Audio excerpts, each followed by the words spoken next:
Hello, everyone. I'm Sean Reynolds from Sportsnet. I should soon be joined by Ken Weeb from Sportsnet, who's fallen into a little bit of a hole with his post-game duties. I think we got about 5 minutes before he's going to come on the show. 5 minutes before you got to wait for that sweet intro music of his that we all know and love, and I can't wait to hear. I'm looking forward to it. I love seeing him as it is, but when you got intro music like that, I know maybe it's one of those, scientific Pavlov dogs experiments. You know what I mean? Ring the bell, the dogs salivate before they get the treat. Maybe I'm just so excited to see Ken because his, intro music is so awesome. But he'll be with us very soon. Lots to talk about in a day that had lots of news. We've been at it all day.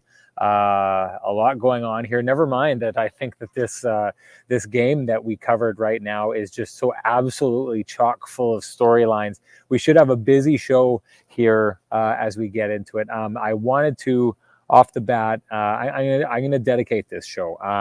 Had a loss in the family. My brother-in-law, who's my best friend, along with his brother, who is my best friend.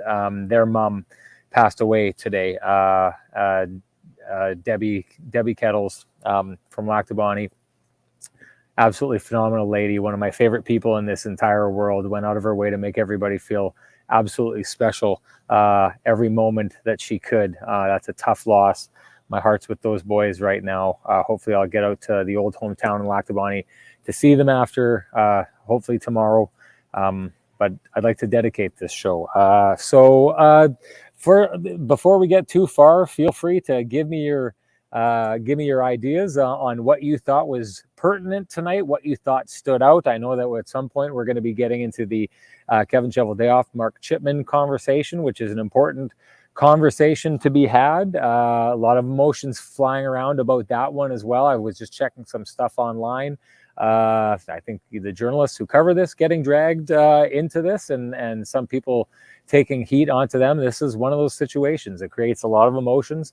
Fans want to believe the best in the team that they are supporting. I think that there was ample opportunity for fans to believe that from the Winnipeg Jets today, especially based on the performance of one Mark Chipman, who is absolutely phenomenal in that press conference. I mean, you can definitely see why the Jets wanted to have a situation where Mark Chipman was not able to do this yesterday because of health issues. They wanted him to be alongside Kevin Cheveldayoff, and you can see why.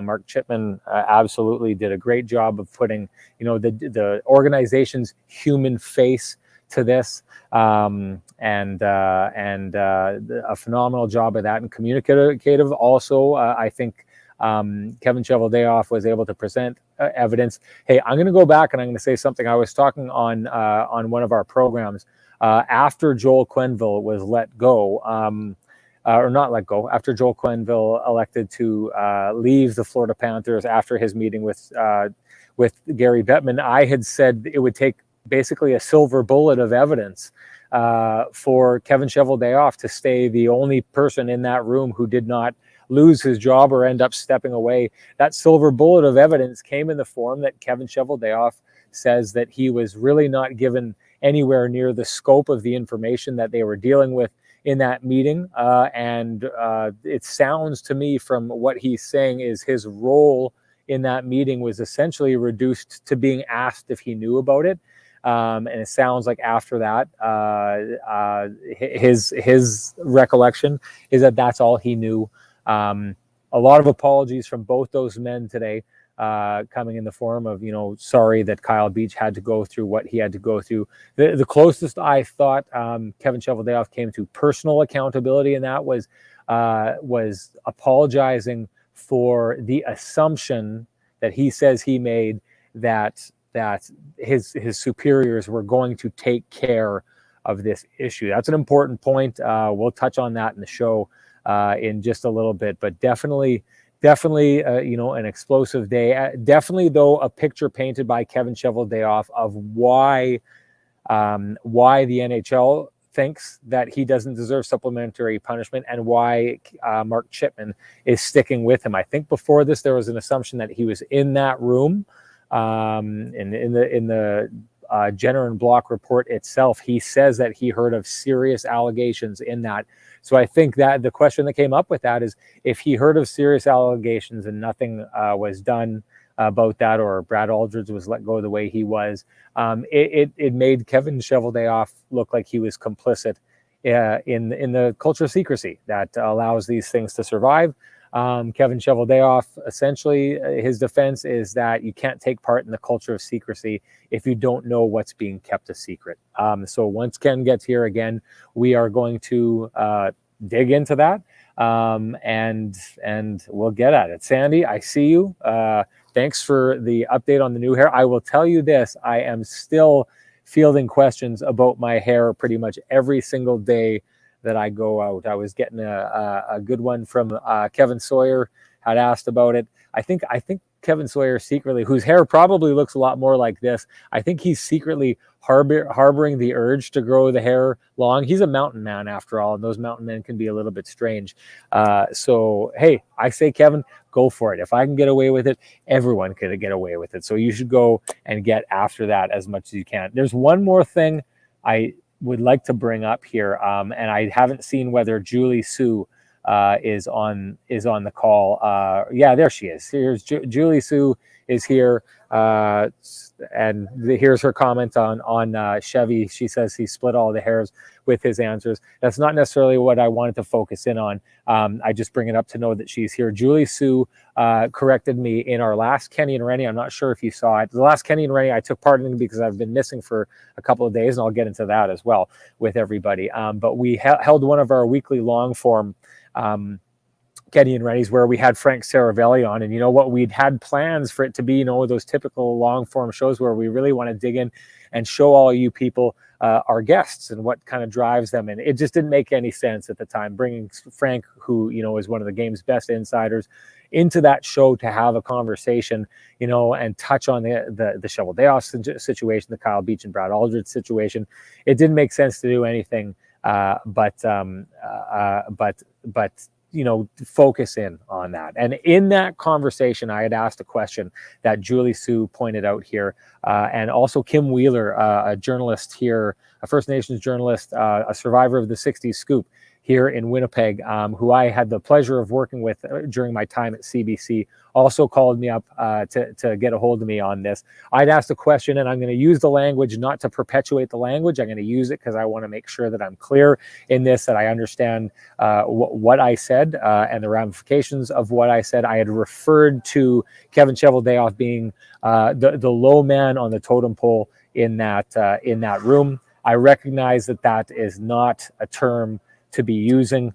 I'm big on the idea of reconciliation, and the reason why I want to talk about this is because I'm a believer that you know, mistakes are going to be made, and I make them. I make them all the time, and I like to acknowledge those mistakes and try and learn from that. A totem pole is a sacred symbol for First Nations people on the West Coast that signify, you know, importance within the hierarchy, and I was educated that, you know, basically referring to someone as the low man on the totem pole and describing them as someone without personal responsibility or not as much responsibility or importance of the people on the top, the way that First Nations group sees it as the low carving on the totem pole actually holds a lot of significance because they hold everybody else up. Regardless, it's a term that does not do honor to what totem poles stand for. It's more a symbol of colonialism and the misunderstanding of culture.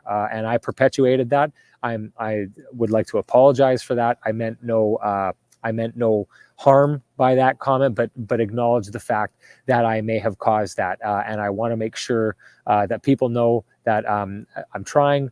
I want to learn from that. And I really do appreciate both Kim Wheeler reaching out to educate me on this and Julie Sue to educate me on this. It's much appreciated. Thank you very much.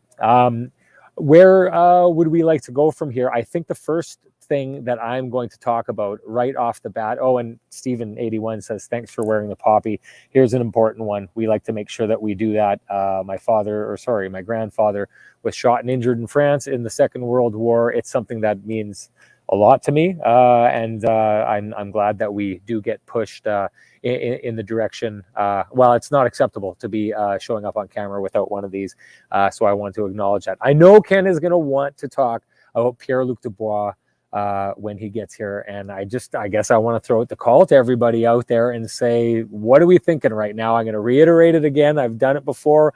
I like to make sure that when I'm right, I give myself credit for being right, and when I'm wrong, you all hold me to task for being wrong. I'll try to do the same thing, although maybe not as fervently as some of you. And again, I'll split hairs here, as someone was suggesting before.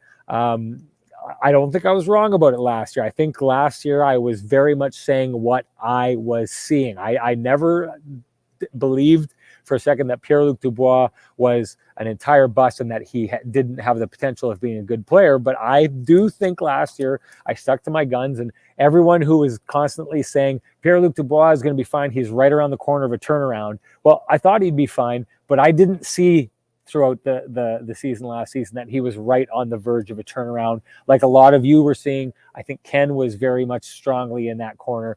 But I will say this, you got to give credit where it's due, and where I think that we got to give credit for him this year is just he's been so absolutely unbelievably consistent. He looks dangerous at almost all times on the ice. The strength that we saw from him on the boards last year, I think this is a big part of his game.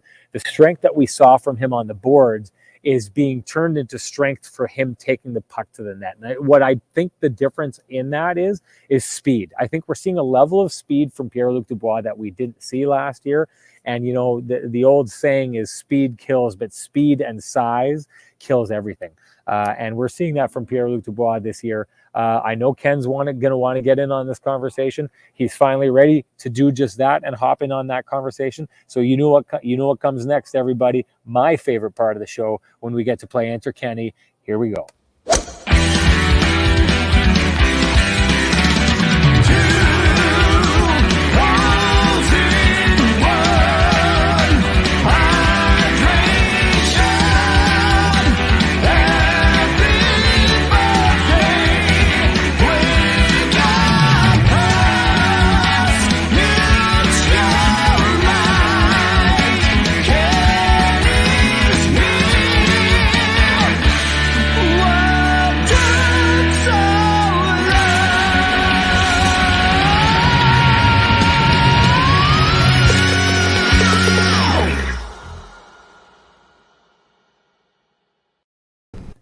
Ken, there was a general sense of dread and panic in the chat room when I went 10 minutes without seeing you in here. I think people were starting to not believe that you were going to make the show.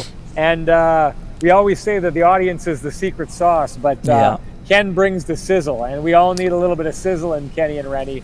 Happy that you're here. Everyone has been wishing happy birthday. I love the theme song. Of course they do. What took so long? Hey, what did take so long, Ken? What happened here tonight? Well, you already know what took so long. People, I'm not one to point blame, but this is all your fault. No, I'm just kidding.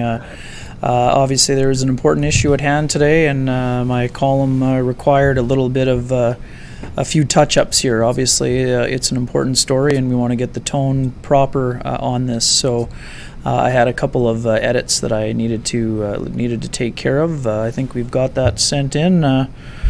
I may have a talk to an editor or two during the show, but Sean already showed you that he's very capable of doing some tap dancing here. So thanks for your patience, as usual, everyone, especially Sean. I didn't mean to leave you out on an island here, but... oh, God, no.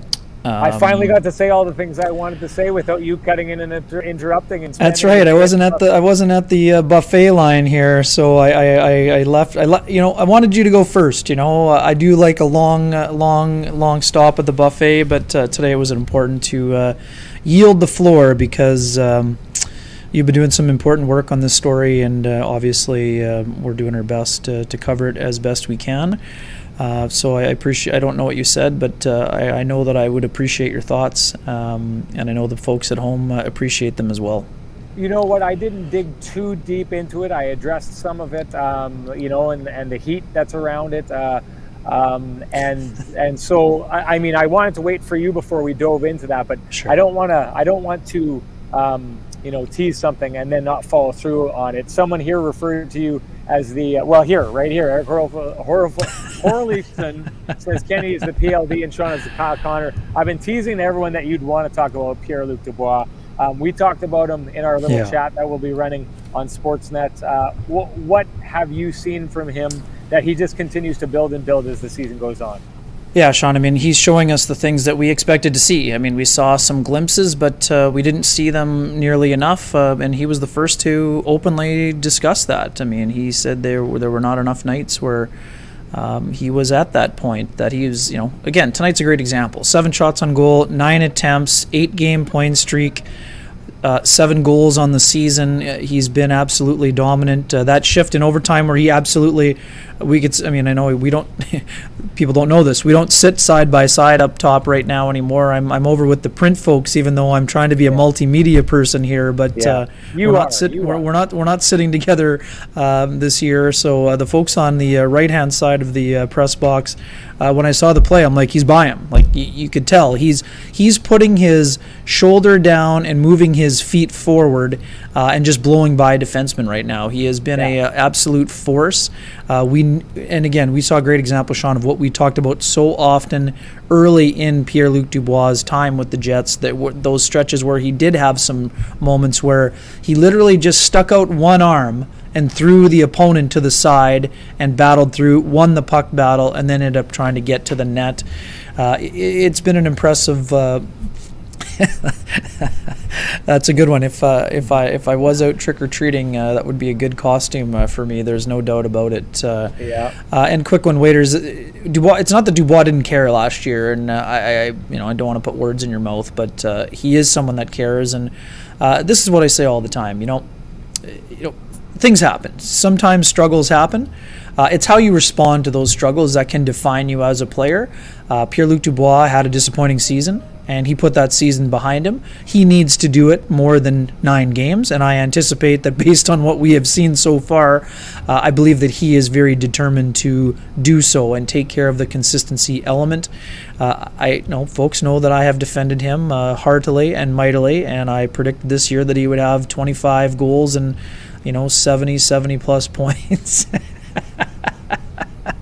You guys weren't supposed to tell him. That's what makes the show great. That's what makes the show great. If you think you can keep a secret in our chat room, man, forget about it. But yeah, a lot of folks are saying it. I mean, Kyle Connor and Pierre-Luc Dubois, I believe they were put together at the very beginning. I did some research on this and had to remind myself that in that first game against the Calgary Flames, the line was actually Connor, Dubois, and Trevor Lewis for the first period, and then it was Mason Appleton who came onto that line, I believe, in the second period. But shortly thereafter, you saw Ehlers slide onto that line. But the fact that Paul Maurice expected Kyle Connor with his straight line speed, predictable game, and scoring ability to be a fit with Pierre-Luc Dubois is now coming to fruition. Yes, it took longer than all folks and all parties expected, including Pierre-Luc Dubois, but it's happening right now. And this is twofold. It's not just Dubois playing at an elite level, it's Connor playing at an elite level, and not only finishing. He's being diligent at both ends of the ice. There's back pressure, there's back checking, and it's a really impressive pairing. And Sean, let's dive right into it. I mean, you've been the one advocating for more balance, a 3-line team, spreading things out. What are your as you get ready to go to the buffet line? What are your thoughts on the Jets actually spreading and sprinkling the love over 3 lines? In at least the early look at it here this evening? Well, I'll just say it like this. Once again, this is a complete and total reaffirmation for me, Ken, that at this moment, the Jets coaches stop what they're doing, they stop looking at game tape, and they turn on Kenny and Renny to try and figure out what they're going to do next, what their next move is. And see, you totally missed that. See, you don't have the ability to do the double tap like I do. Anyway, I was listening. Just not well. We have the idea of dispersing the talent and trying to fill kind of in the holes for that with the unlike players, right? I go back to the example of a guy like Sidney Crosby is so good.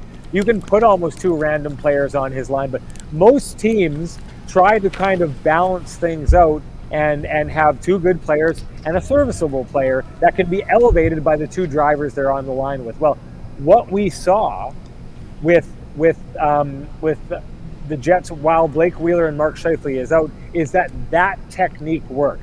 And I think I was surprised. We talked about this. I didn't think that we would see the day that Kevin Cheveldayoff would fall into that. We've heard him say in the past that good players don't lose their spot in the lineup to injury. We've heard him say that in the past. I wouldn't necessarily suggest that Blake Wheeler and Mark Scheifele have lost their spot, but I will say that he has altered the team around that. And I really do think this idea, I talked about it with Kelly Moore on the pregame show, of how the Jets have gone 11-7, and we should tie into that. But I think the Jets feeling that they can go with 11-7, even though I think we know, Ken, we talked about it, when Tampa was doing this, and how Paul Maurice felt about that.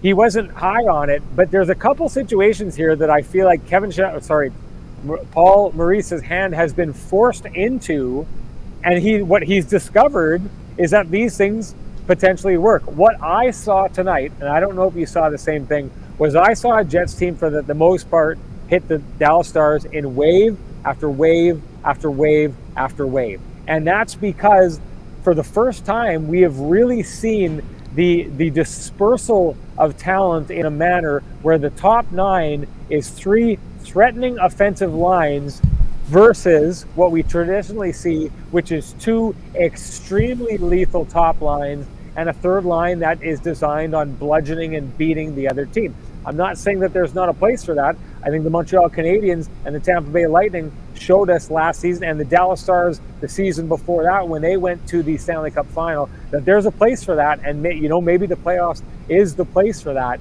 But we are seeing maybe the deepest top 9 as far as potential to score that we've ever seen on this Winnipeg Jets team. And it's because a guy like Svechnikov, who was scratched at points this season, was on the 4th line at points this season, is on the first line, and it's working.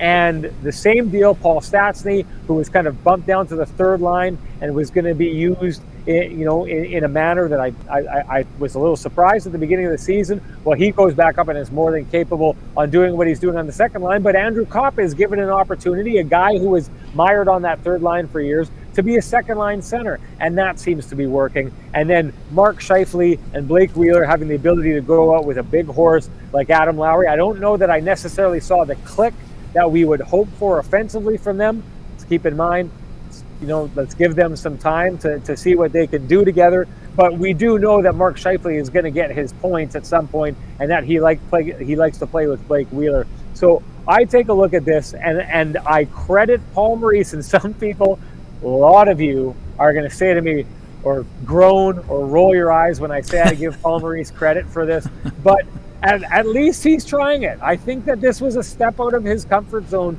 to go in this direction and try this and put, Mark Scheifele in a situation where he's worn a blue practice jersey for the first time since what year was it, Ken? 2014, I think he said.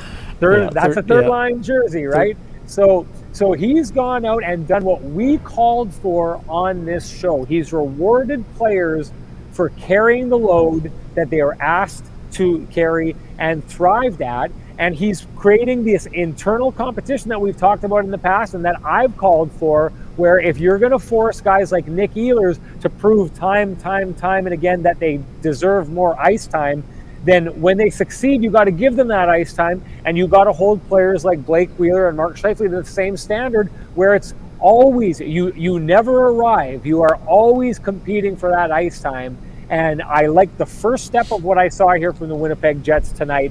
And I think if they keep going with this, it's going to be interesting to see where we go, because at this stage, I think it's constructed like this. Those are 3 lines that are capable of competing for, and each one of those 3 lines being the best line on this team on different nights. Yeah, super interesting. And I mean, we'll get to the fourth line in just a minute here. For me, I think that the dream, I don't know if this is the right word, but I personally would like to see Gustafsson in the middle of Harkins and Vesalainen as a fourth line. I know those guys probably wouldn't play a whole lot, but I would like to see them. See them together and given an opportunity. Obviously we've discussed this briefly, but or I guess I was discussing it with Hustler. I mean, Riley Nash was brought here to be a penalty killer, and there were a couple issues with, I believe, clearing attempts in one of the games on the penalty kill. And not only is he not on the penalty kill, but now he's not in the lineup. So if you're not going to have him in the lineup, I'm all for having Nikolai Ehlers take a turn through. Mark Scheifele tonight had a couple turns through, and then Adam Lowry had a couple. I mean, Dubois has been rolling through. I like how I don't mind them running through the fourth line, but I think you can do that while having Gustafsson and Vesalainen there, or Vesalainen or Harkins there, if you want to spin that other guy, get the spin cycle going and get that guy running through there. So. I personally, I don't love 11 and 7, but I can see some potential for it to happen. But back to what your point was. I think that it makes the Jets far more dynamic. I would argue slightly that, the year that Brandon Tanev had 14 goals, I believe all three of those guys on that line were in double digits. So I know their job was primarily as checkers. Maybe Lowry was at 9 that year because of the injuries, but you had, I think, 2 players in double digits on that line. But man, it just really stretches the depth, and it really makes it hard on the opponent. Who are you going to match against? If you're matching against Dubois and Connor, well, too bad. On the other line, you've got Ehlers running wild, and Kopp's got that great offensive start. Now suddenly Paul Stastny's quietly up to 3 goals. And oh, by the way, if you choose to load up on those those lines, there's also Scheifele and Wheeler and Lowry available to go from there. I'm very curious to see where it goes from here. Do they stay together with those guys? Does Ehlers have a chance with Wheeler and Scheifele at some point? I think that's something that we could see. For how long, or how long will it take? I'm not really sure. We'll see. It's very interesting to see what direction they're going to go, but they're out there too. Paul Morrissey said it this morning, right, Sean? He said Svechnikov needs to show that he can do it now. Hasn't been a first-line player, but here's an opportunity on a tee for you. Now time to perform and produce. And I love the confidence that Paul Maurice is showing in Pierre-Luc Dubois. I love that he went to him in the shootout. He went to him in overtime. And, you've talked about this before. The more responsibility you give him, the better he will be. And that's why I think that in some ways I would have liked Paul Maurice to put him on the checking line in the playoffs last year, especially against Montreal. Now I know he wasn't performing at that level, and maybe they wanted to protect him, but I think that although Paul Maurice wanted to distance Pierre-Luc Dubois from that showing in against the Toronto Maple Leafs because the expectations were just too high, I think that might have been something maybe to look at. But I think now we're seeing it in full force, and I'm very curious to see where it goes from here. You know what? I'll say this, and I was going to ask you, actually, I was going to text you right at the moment it happened.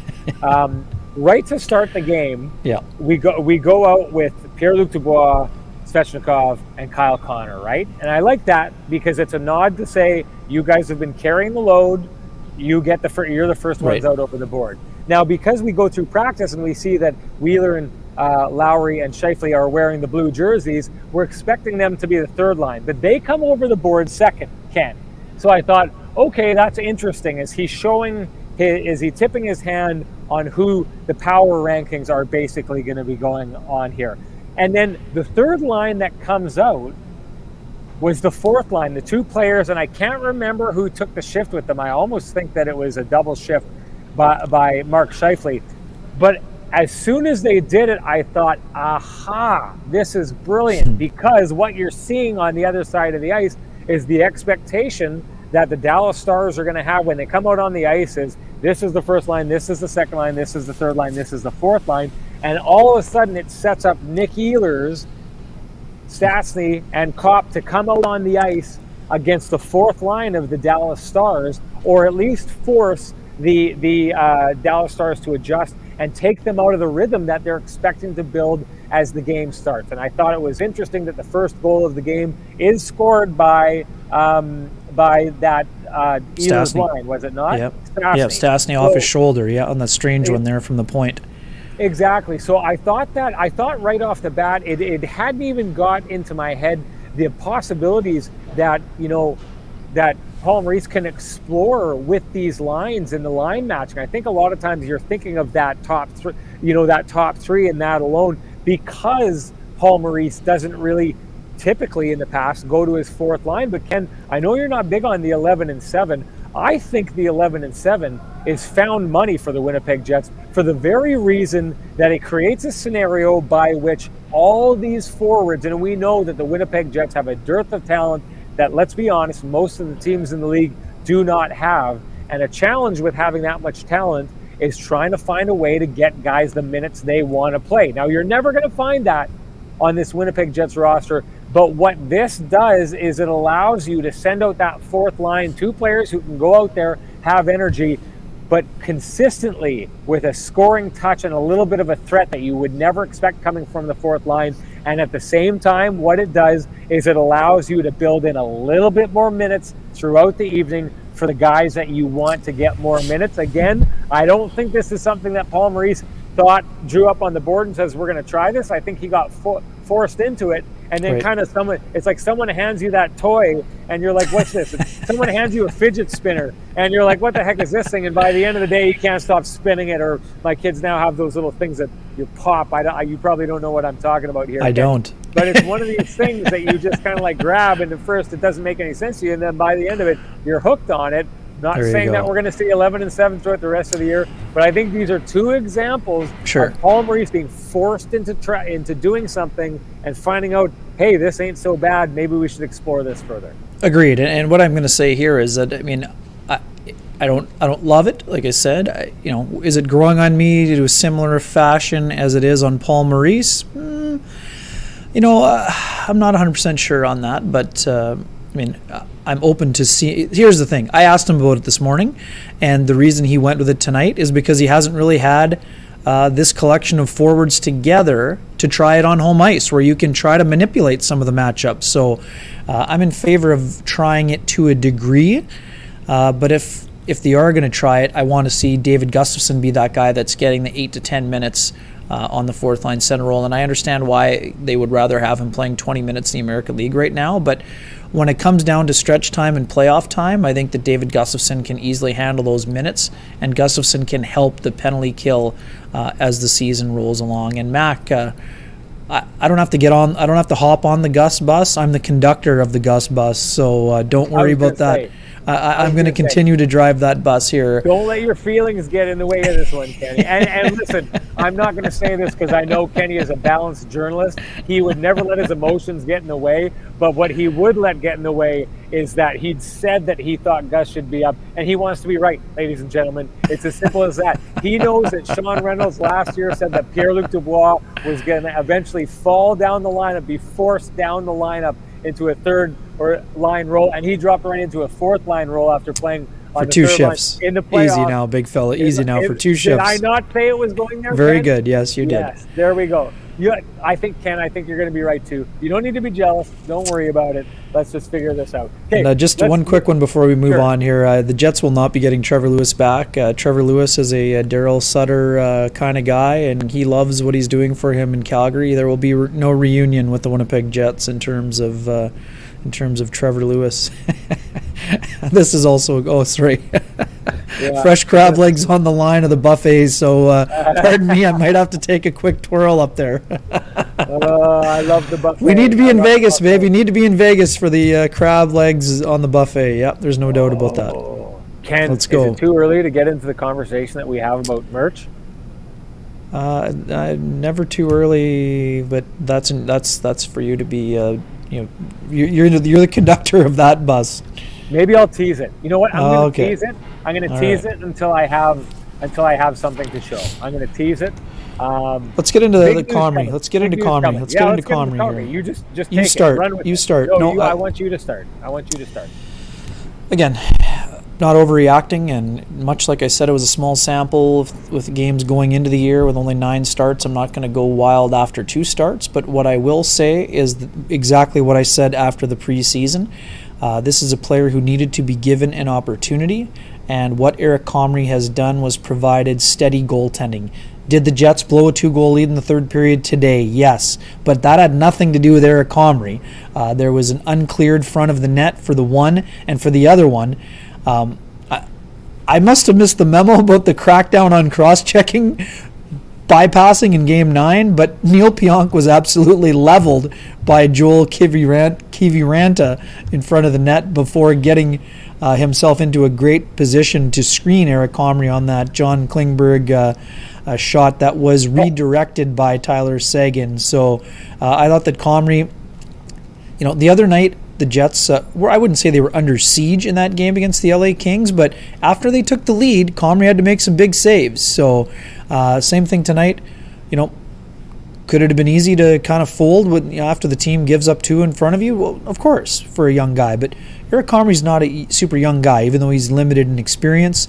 He's talked a lot about his mental toughness going into this year, the work that he's done with his sports psychologist, and we're seeing some early results. And here's the thing. As a backup goalie, your job is not, I saw someone joking about not Vezina level. There aren't a lot of Vezina-level backups in the National Hockey League, but when you are thrust into this opportunity, what Eric Comrie has done so far has been impressive. I think he will get one of the 2 games in the back-to-back. I expect Hellebuyck to be in net on Friday night against the Chicago Blackhawks. Is it possible that with no travel and now Hellebuyck, this is not a rest for Connor Hellebuyck. His wife Andrea delivered a baby in the wee hours of the morning. So yes, the Jets gave him the night off and he didn't have to back up and he stayed home with his mother and child. But this was no night off for Connor Hellebuyck. In terms of getting your body rested. But, could I see a situation where he maybe starts both on the weekend? Perhaps, but I think that because of the way Comrie played in his first 2 starts, you can start him with confidence on the weekend against the New York Islanders. And that's not a knock on the Islanders, but they're simply not a very high-scoring team. So Hellebuyck will be back. I expect he'll be back Friday, and I wouldn't rule out him playing both. But we know the Jets want Hellebuyck to be starting 60-plus games, so playing him in a back-to-back may be something they don't want to look at this stage of the season when we're looking at games 10 and 11. What do you think of Comrie? Well, I'm going to say to the point that you were just talking about right now, in the spirit of the discovery, we're talking about the 11 and 7 and these new kind of units we've found here. I think one of the reasons it works is because we're doing something that I've called for a long time, and that's the idea that when players are showing up and taking control, that they be given the option to do it more and more and more. So I think one thing that we've seen from Comrie so far is in the 2 times that he's been called upon, this time somewhat unexpectedly. I'm not saying he got thrown in there in a scramble, but I don't know that he thought his next game was going to be on this evening. You never know. Maybe he knows more about where Hellebuyck's birthing plan was going, but the idea that he's shown up for the games that they needed him to show up for, he's stood in when he's needed to. I agree with you with the ideas that in the goals that were scored on him tonight, he was somewhat left out to dry, which we should definitely talk about because that was a recurring issue at times. But Comrie has come in and done the job he's been asked to do. So I don't think we need to be in a situation where we're running Connor Hellebuyck 2 games in a row in back-to-backs, because your other guy has proven so far that he's handled the load, and he should be rewarded with a chance to show that he can do that and continues to do that. I'm not saying for a second we should be in goaltender controversy territory. That's not what I'm saying. This is Connor Hellebuyck's crease. He could fall apart, and it's still going to be Connor Hellebuyck's crease because he's shown enough over the last couple of years that there should be an expectation that he'll fight his way back into it and reclaim it at some point. But I don't think we need to be handling this like Comrie isn't anything but a capable.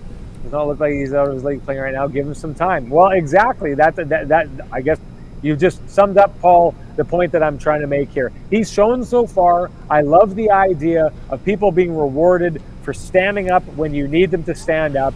Comrie stood up tonight when he needed to stand up. I thought he looked good in the shootout. He almost had that one goal. Yeah, he allowed that one goal in, but it was close. He followed the puck really well and got beat by a really good player. But hey, on the other end of the ice, Braden Holtby was absolutely undressed by two players.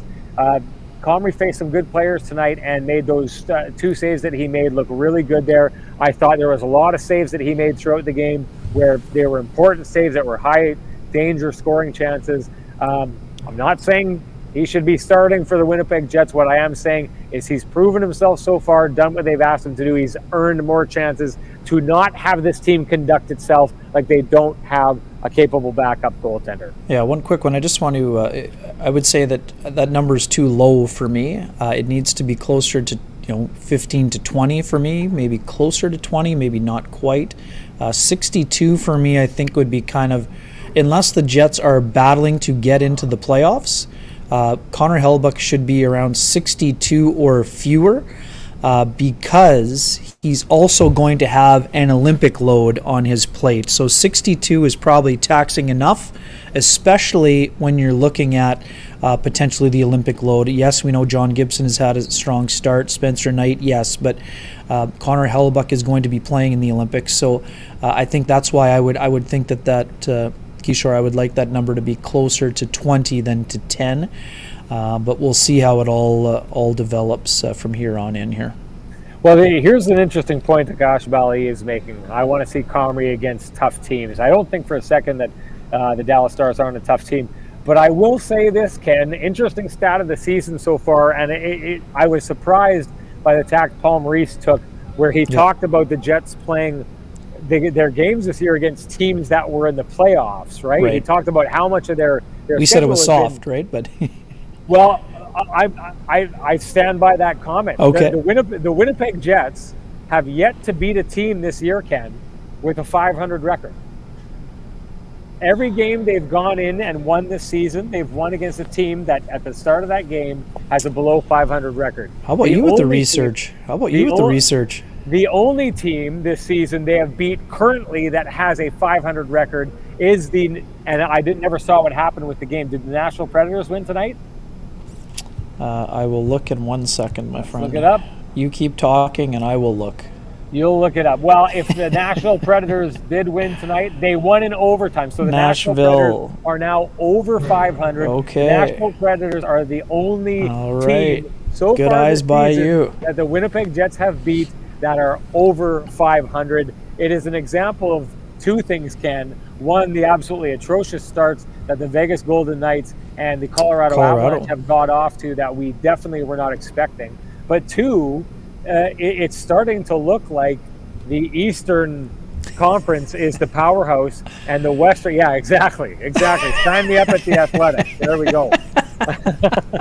But it's starting to look like the East is the dominant of the two divisions so far this year. But hey, as you said the last time we talked about this, you play the teams that are in front of you. That's all you can do. The Winnipeg Jets are making hay. Give it, and Kishore, I actually thought exactly this earlier today. Counterpoint to what I'm saying, we haven't played Chicago or Arizona yet. As bad as the teams below .500 that the Jets have played so far, they haven't played the truly putrid teams in the Western Conference yet, and those are points to be earned coming up. I wanted to touch on this because I find it interesting. Sure. Someone talked about it earlier, but the kind of flip-flop that we saw. The power plays did not go back to what they were before Blake Wheeler and Mark Scheifele left. There was a little bit of a tweak. What do you think of those tweaks, Ken? To the power play? Yes, the personnel changes. Essentially taking Kyle Connor off the power play with Scheifele and Wheeler. Sure. I mean, I think it's just more of what he's been able to do on that other unit.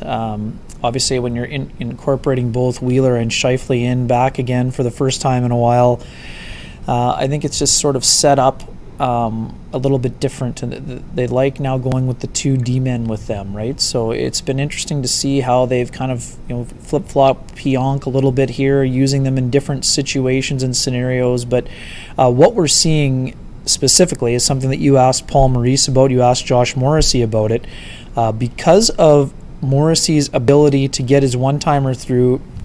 And one of the reasons that we're seeing that is because of the ability to distribute from Nate Schmidt at the top.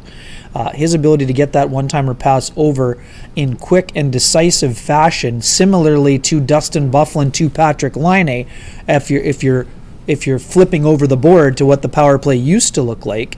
That's why you're seeing Josh Morrissey there. And lo and behold, Josh Morrissey, three power play goals this year.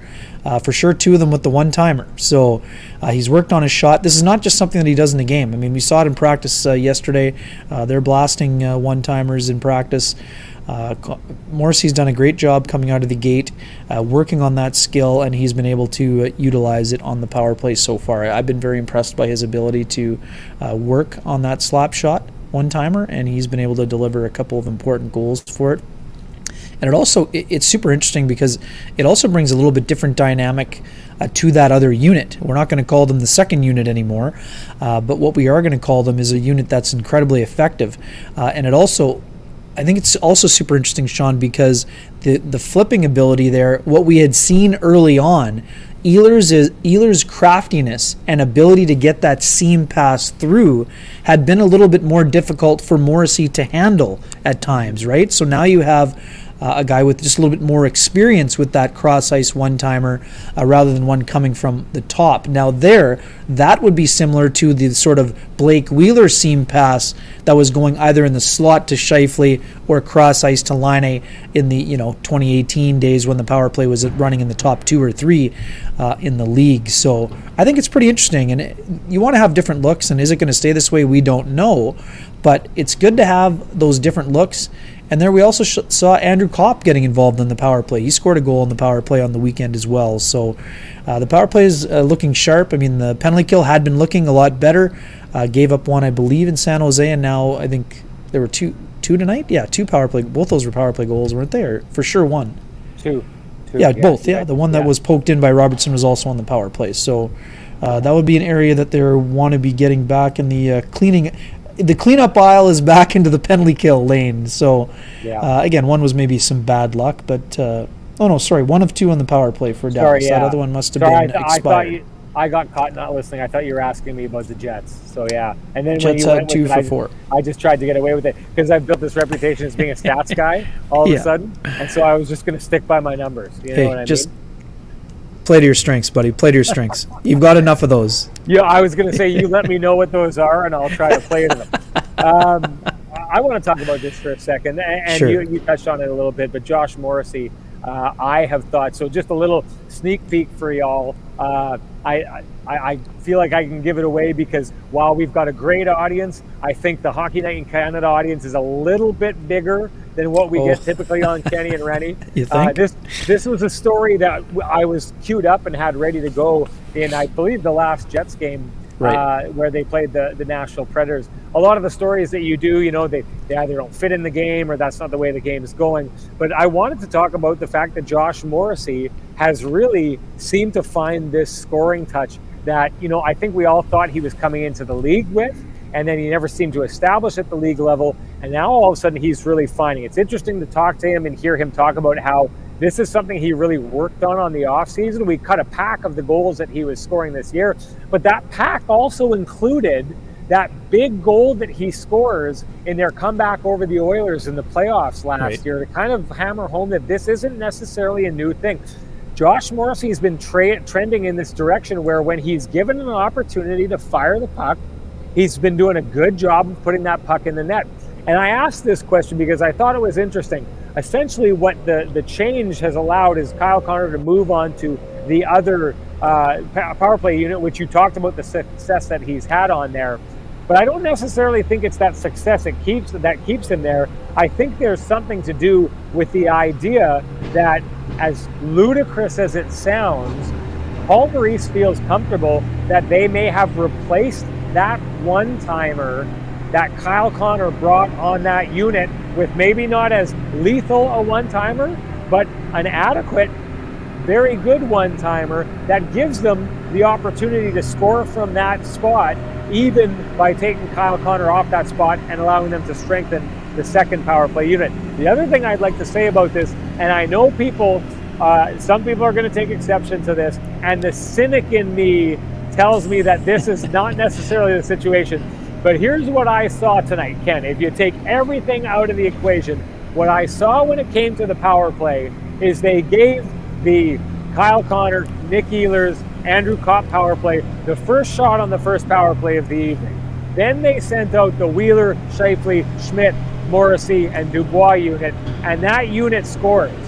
And then they go out and score again, and what I saw for the rest of that game, even though Paul Morrissey said after the game that typically you want the Mark Scheifele power play unit coming out second, I saw a little bit of creation of competition between these two units. That Paul Morrissey was saying, you've got the hot hand, you get the first opportunity tonight, and I like that. Now the cynic in me says he's usually just trying to get back to giving the first opportunity to Wheeler and Scheifele. I think a lot of people believe that. That's just my feeling, and I'm expecting that people are going to say that in the chat room.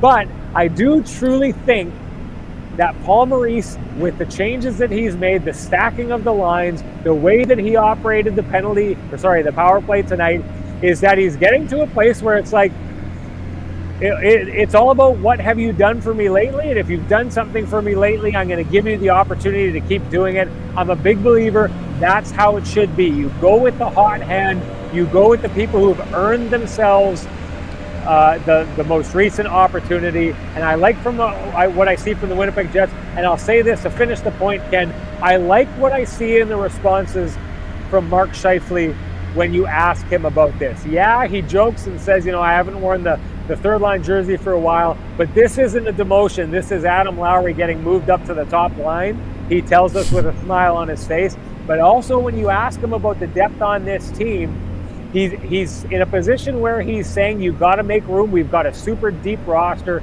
You've got to make room for those players. It seems to me from his comments, from his body language, the way that he's responding, is he's bought into the idea that you've got to earn what you get night in and night out, and that it's not a situation where I believe we've seen for a number of years where those guys are given the opportunities regardless of how they're playing, and if they're playing down and other players are playing up. I like the idea of that. I like him accepting that. I like him accepting that challenge. I think this team is better off for it if that's exactly what they do. Sure, and one of the other parts of that, Paul Morrissey did give an explanation that, some people can be skeptical or not, but when they do come out as the second unit, because they have the two defensemen, you sort of set yourself up for not being caught with only one defenseman out there when conceivably the player comes out of the box. But, most coaches are thinking they're going to score on the power play, so they don't need to worry about the guy coming out of the box. But, I think that certainly would be maybe part of it, but we're all for internal competition. We know you asked Mark Scheifele about that. I think it's an important quality for any good team. No better example than the Tampa Bay Lightning. You had guys had to earn roles ahead of, the reason that Steven Stamkos was playing third line type of minutes was because they had this line that had this great playoff with Gord, Coleman, and Barclay Goodrow, right? You're not playing Stamkos third line minutes if you don't have a great third line. So if the Jets are going to have three balanced lines on their attack and have some of that internal competition and have competition for which power play goes out first, like we saw last year when Matthew Perreault was a screening machine and Nikolai Ehlers was scoring at a higher rate and Andrew Kopp was also scoring on the power play, that's important. You can't just rely on one unit. And then if that unit goes dry or the well goes dry for a night or two, now you're basically having a pretty slim margin for victory. So like Mark Scheifele said, there's a lot of great players in this team. It's up to those players to push one another and to respond to that challenge accordingly, because internal competition is good as long as folks are focusing on the right parts of the competition, Kenny, which we think they are. I'm going to make a comment. You can respond to it if you want to, and then I think we have to get into your thoughts on Kevin Cheveldayoff, because I teased him at the beginning of the show. Sure. We would be in derelict of duty if we did not go there.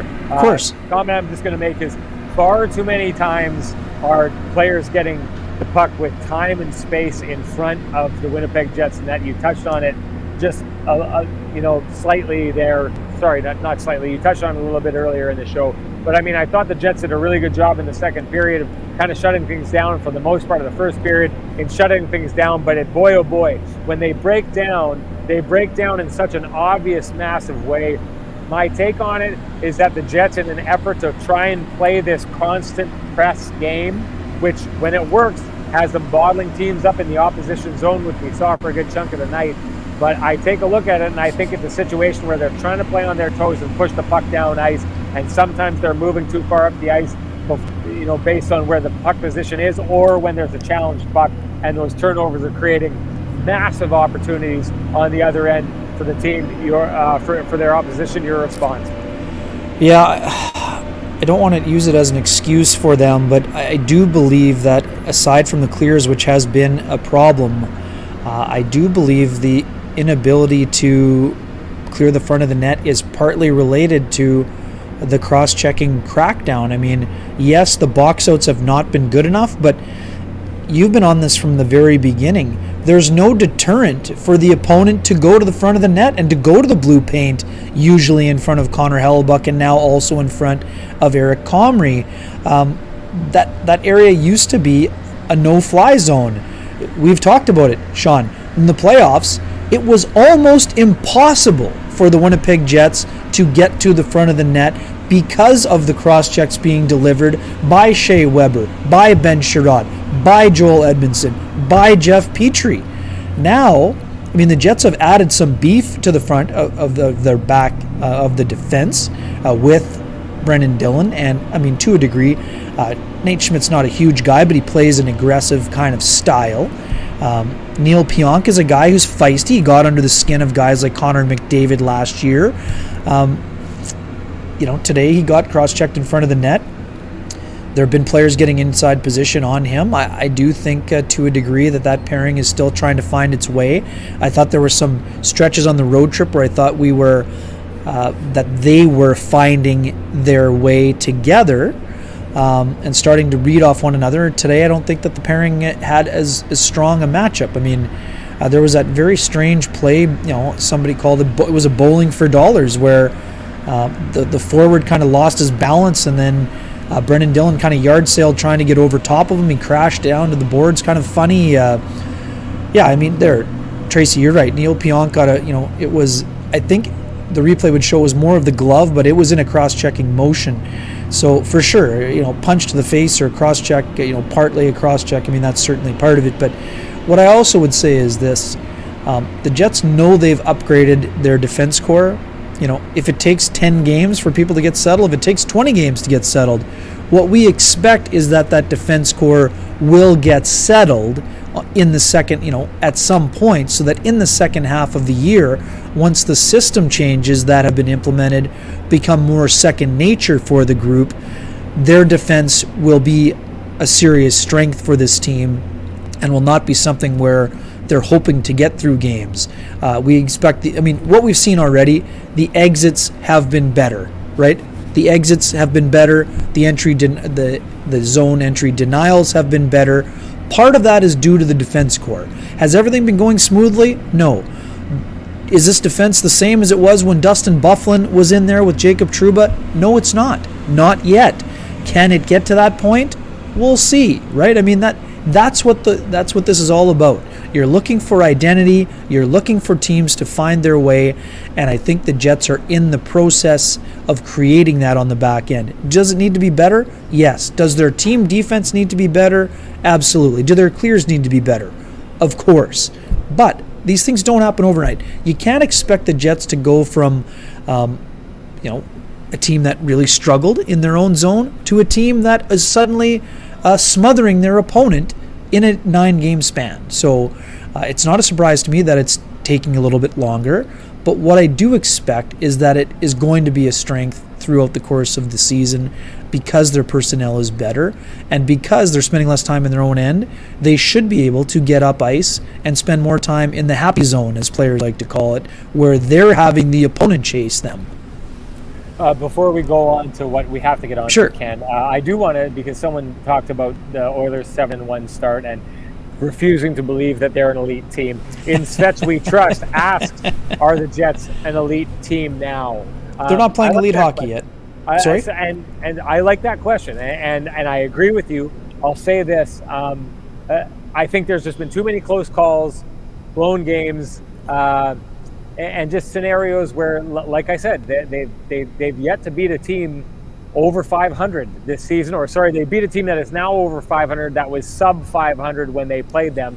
So the Winnipeg Jets have not played that difficult of a schedule in my mind, and they're doing what we've seen them do in past years, where they do a good job of pulling things out, but they're pulling things out against teams that statistically right now do not look like phenomenal teams. But I do say this: I think I've seen enough from them to know that I think they're clearly one of the better teams and going to be one of the better teams in the Western Division, or the Western Conference, which I do think is going to be weaker this year. I don't, like you though, I don't think they're playing elite hockey. I don't think they're touching, some of the examples of what we've seen of other teams playing elite hockey, or the potential for teams like Tampa Bay Lightning to return to elite hockey. But I will say this: I do believe the Winnipeg Jets are trending that direction. Your thoughts, Ken? Sure, and I'm going to say that too. I think that the word elite gets overused. That's why I don't think it belongs there right now.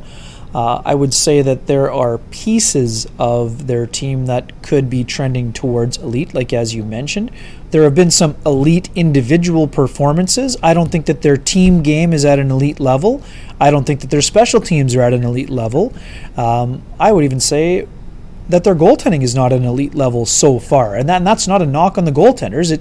This team has allowed too many goals because of the structural deficiencies in the first parts of 9 games, which, again, I'm not surprised that the Jets gave up goals early.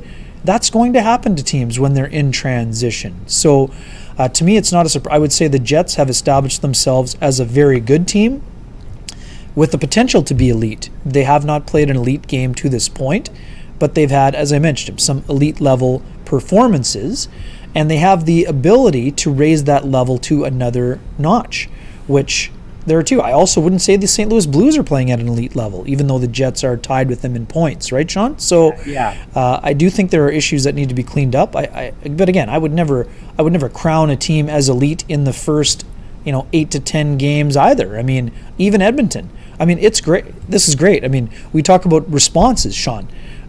The Edmonton Oilers were sour about being swept by the Winnipeg Jets, as they should have been. They were a team that had high hopes on going a long way, even though they did not have a balanced lineup or a very deep lineup. They have elite level players. I think that the Jets have the potential to be in that conversation as the year goes on, but there are things they need to continue to work on. But they, if they run with 3 balanced lines, for sure they could potentially be among the elite teams. But I would never, no matter what the Jets' record was, I wouldn't crown them as an elite team unless they're blowing the doors off the competition. But I think it bears noting that after losing the first 3 games of the year, including 2 in regulation time, the Jets have put together a 7-game point streak. Yeah. 5 of those are wins. I mean, have there been nights where they haven't had their best and found a way? Yes. Do you want to rely on that? Absolutely not. Neil Pionk said that after Saturday's game. However, having the ability to win when you don't have your best is the hallmark of a good hockey team. So I would say that you're putting that in the memory bank for storage in case you need it. But right now the Jets are moving to a level where they would like to be considered as one of the elite teams. But to be perfectly frank, I'm not sure. I mean, Carolina has had an unbelievable start. They would be the only team that I would be even interested in having in the discussion so far. Okay. Let's get to this, Ken. I teased it at the top of the show. I shared a little bit of I don't even know if I could call them thoughts. I talked a little bit Sure. about the Kevin Cheveldayoff situation before this. I encourage people who want to ask questions about the coverage. It's one of those kind of days. If you're interested in asking questions about coverage, feel free to do so. I'll try to get to them. But Ken, let's get to your thoughts on what we saw today on a very important, crucial day, which was treated as such around here for True North. Sure. Sean, I think first and foremost, the things that we said were necessary leading into the press conference on all mediums, including this one in our hits, was the humanity element. And I felt that the human element was very much on display. You saw genuine and raw emotion from both Mark Chipman and Kevin Cheveldayoff as they spoke about an issue that was, very meaningful to them, something that they know bears their attention, and something that we know they feel a great responsibility for when it comes to moving this discussion forward. I love that they openly discussed Sheldon Kennedy, having him as a resource, having him as someone who will be asked for his opinion, someone they want to have around their prospects, around their hockey team, and help setting the stage and the roadmap for how they will attack trying to make the hockey game, the game of hockey, the sport of hockey, and the culture surrounding it a better place and a safer place. I felt the apologies were genuine and necessary. Because we've talked about this before. 6 people that were in that room do not have the opportunity to make meaningful change. Kevin Cheveldayoff has that opportunity, and I think he feels a responsibility to making it a better place. Were all the answers provided today? No. Is there still a belief that Kevin Cheveldayoff could have or should have done more, even though he had limited knowledge? I think that's something that folks are mentioning, and I think it's worth mentioning. But my biggest takeaway and what I would say too, and I asked for some concrete examples of what the Jets plan to do to move forward. Mark Chipman bringing up Rick Rippon and what has been done in the community with Project 11 is an example of taking a horrible situation and trying to make the world a better place, trying to educate and to try to provide the tools and resources and having those available to people in order to try to make those things a better place. For me, I understand there will be some folks that believe this is not enough, that they feel that all people should be treated the same way. And that's their opinion, and I can respect people's opinions. I think that the Jets handled things pretty well today. Will there still be questions, and does more to be done? Sure, absolutely. I think the most important part, words are important, Sean, as we said, but ultimately the Jets' actions and what they do in taking those steps to make the world of hockey a better place, making their organization a better place, I think ultimately that is how they will be judged on how not only today went, but in how they're able to formulate a plan and execute that plan moving forward. I just wanted to handle Kishore asked a question earlier on. He was asking about the mood in the room. I'll take my take on it, Ken. It felt tense to me. It felt important. All the power brokers in True North Sports and Entertainment, for the most part, were in that room. They were there to, lend support.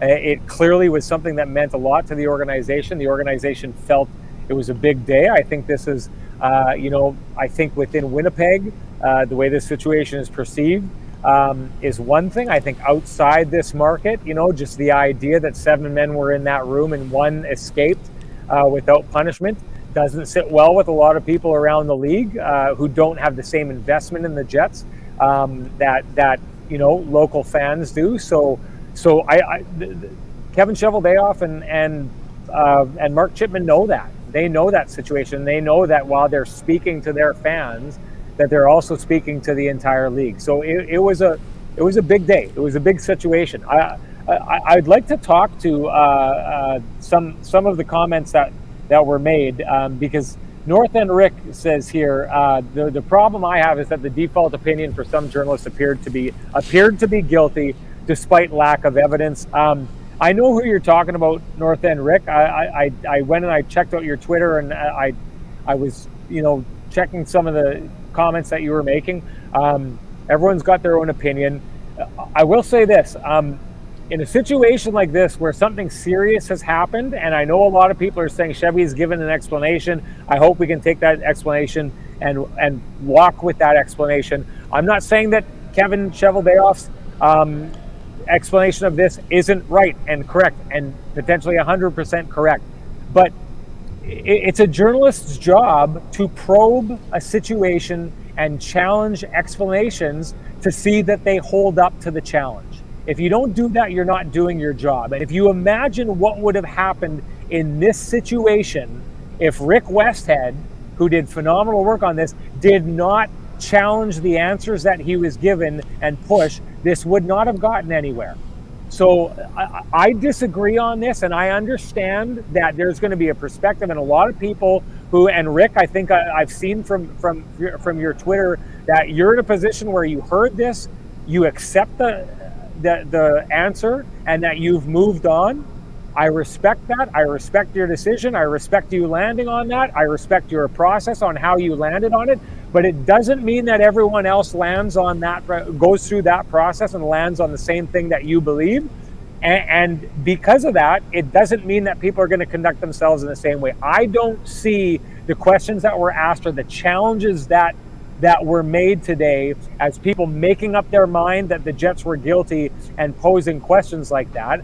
I see people putting the responses to the test. You have to keep in mind here, these responses are built on a long period of time where the Jets were able to take a look at this and decide what they were going to say. Now, they may have just come out, and what we saw today is exactly what they said was the truth, and nothing but the truth and entirely the truth, but you have to put it to the test. That's the job of being a journalist, and I admire the people who worked on this today and put themselves out there and asked the tough questions that needed to be asked. These are people that we deal with. Mark Chipman, Kevin Cheveldayoff are people we deal with, we see face to face, and we know that Kevin Cheveldayoff is in a tough situation, and to have to ask them a tough question based on this is something that you have to take your job very seriously to do, and you have to believe in your job to do that. So I would like to come to the defense. I did not feel that I personally heard anything in that press conference that was out of line by the journalists who spent their time preparing for that. I have no problem with that. I have no problem with a situation as grave as this, people putting the answers to the test. I think it's important. And I will say this, because this is a point that I wanted to make. Out of this situation, we heard the apologies that were made. I think you're entirely right, Ken. We needed to hear that human element. Mark Chipman, as we know, as I fully expected he was going to do, Ken, I think you would as well. Mark Chipman is able to meet people at a level that most people cannot. He's phenomenal in these situations. He shows a caring heart. There's no fluke that he was beside Kevin Cheveldayoff in this situation. He's beside Kevin Cheveldayoff to provide exactly what he did today, and that's, this measured, thoughtful, emotional response to kind of show how he feels about this situation, but also how he backs Kevin Cheveldayoff. I'll say this about what we heard from Kevin Cheveldayoff. It definitely explains a lot about what we thought about this, Ken. When we read the report and it said in that report that Kevin Cheveldayoff was in that meeting and heard of a serious issue that he describes as serious, you walk out of that saying, well, we know what the serious issue is, and if he's talking about this serious issue, if he went on and didn't say anything about it, he's taken place in the culture of silence. His explanation is that he did not know the full scope of what happened in that room, and that changes things. It changes things. If that's the truth, that changes it and changes that situation. But I will say this, with great power, it's the old Spider-Man thing, with great power comes great responsibility, and I do think there has to be a look at Kevin Cheveldayoff and how he handled this situation. If he didn't know this, and his, something he apologized for, Ken. He said he apologized for the assumptions that he made, and the assumptions that he made were that this situation was going to be handled by his superiors. I think it's fair to expect or ask questions of Kevin Cheveldayoff, who thought his bosses were going to take care of this, that after he left a meeting and found out about something serious that had happened within the organization, and then watched for 2 weeks or longer as the perpetrator in this situation was not removed from the team. Kevin Cheveldayoff said he found it shocking, the news shocking, that a coach was trying to fraternize with players because they shouldn't be doing that. And he also said that he left that meeting with someone saying in that meeting that they were going to keep Aldridge and those players apart. And yet Brad Aldridge continued in that capacity until the season was over. He was not removed. He was used right up until the end. He was on the ice celebrating with the rest of the team. He was on the same ice that Kevin Cheveldayoff was celebrating on, the same ice that the Black Aces were celebrating on. And so I think it's a fair question to ask if Kevin Cheveldayoff was assuming that his bosses were going to handle this situation. He had watched while for 2 weeks this situation at the most crucial time when the players affected by this were put into a situation where they would have to be by Brad Aldridge. At that most crucial time, Brad Aldridge was not removed from the organization, and I think it's fair to question why Kevin Cheveldayoff didn't look at that situation and draw a conclusion that his assumption that this was handled was not being handled. And it's fair to say when people are in a position of power, that comes with responsibilities. It's fair to question whether or not Kevin Cheveldayoff had a responsibility to do more than assume it was going to be taken care of and take action himself to ensure that the situation was going to be taken care of. Sure, and I understand where you're coming from there, Sean, but one thing that I think is important in this situation, and we don't know the team dynamics, but what we do know, Sean, there is not a lot of, the video coach is not on the ice daily. There are not a lot of interactions, so it's tough to know what just sort before of we some go of on, the behind the before scenes we go on, are. Rob, this is ridiculous. No one here is giving Donald Fear a pass. It's ridiculous to suggest that anyone here on this call or in the media is trying to redirect things at Chevy when this is happening. That's a ridiculous statement. I get it out of here. I don't want anything to do with that statement. Go on, Ken. Sorry. No, it's okay. I just, it's not like the regular assistant coach where they're on the ice with players and there's not a lot of player interaction with the video coach. So even just to, and for the assistant general manager isn't hanging around the room either. So I'm just saying that in terms of context. I'm not, taking anyone off the hook or taking sides in this situation, but I know where you're coming from, and, that's it's a fair that, and you're not the only one that feels that way. So there are still, like I said, there are still things, there's still some unanswered questions for some folks, and what I think was important was Kevin Cheveldayoff saying he was open to speaking with Kyle Beach in terms of what he would like to see moving forward. Will that conversation happen? I'm not sure, but I think it was an important step to take forward, and now it's about what happens in terms of creating that environment. It's not just the Jets in charge of this. It's all 32 teams that have to. It's not one person that can change hockey culture, Sean. That's the big thing here. If hockey culture will be successfully changed, it must be done at the full level, at the NHLPA level, at the NHL level, at the team level. There must be a situation where people feel empower the bystander, as Sheldon Kennedy has been praising, both on Hockey Night in Canada and in the story with Jeff Hamilton. I think that's important. I think it's about action now. It's about action. Some folks, didn't matter. To some folks, it didn't matter what was said today. I think what I did see was authenticity, and what I now will need to see is a formulation of a plan and the implementation of that plan moving forward, and then we'll be able to assess what kinds of things are being done. I don't know if had you seen any questions that you wanted to handle in here before we shut this thing down, Ken? I want to make sure that we're serving this properly. So if people have questions that they want to ask, I'm going to take a quick little scan through here. Yeah, I mean, people are going to have their opinion on this. Tracy Okranik says there was no reason to think that the boss wasn't handling it. I'll be honest, in Chevy's shoes, I'd have done the same thing.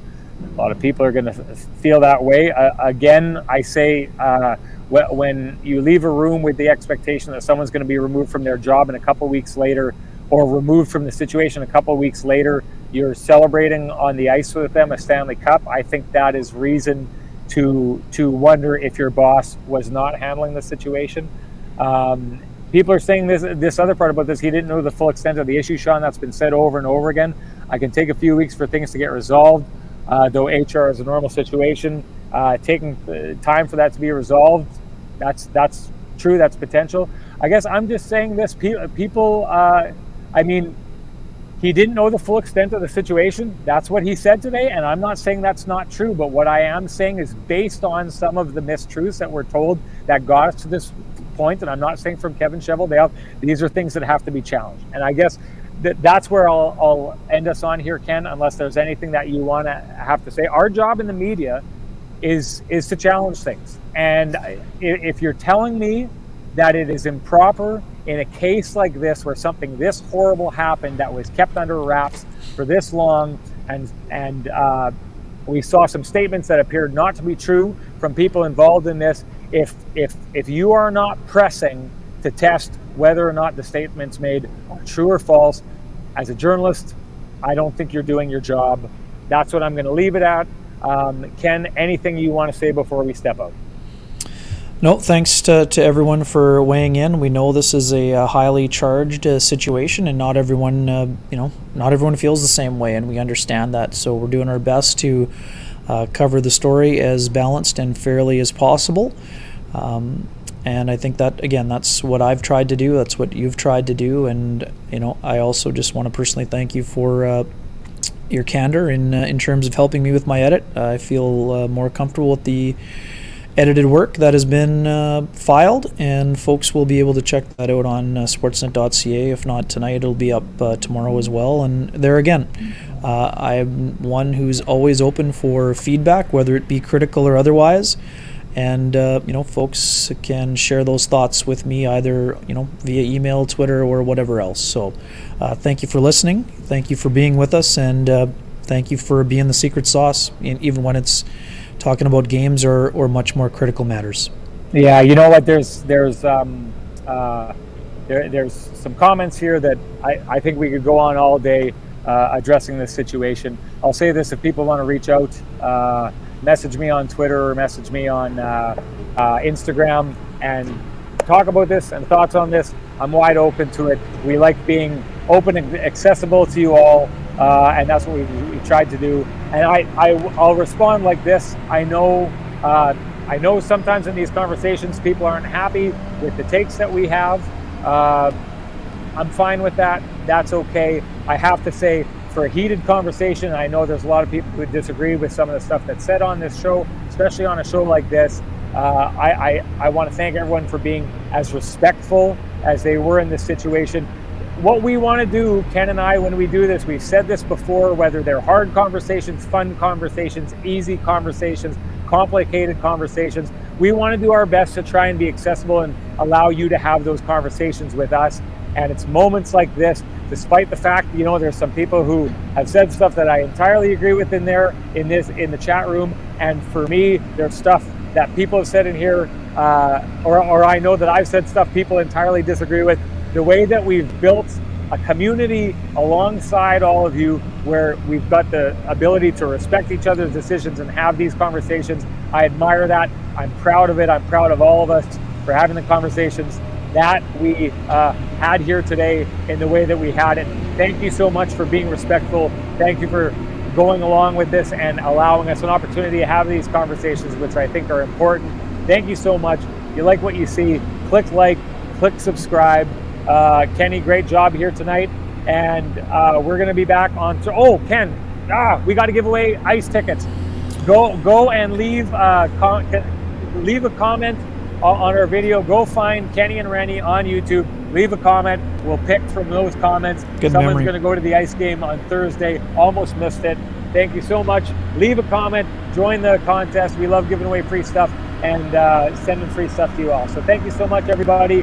Have a great night.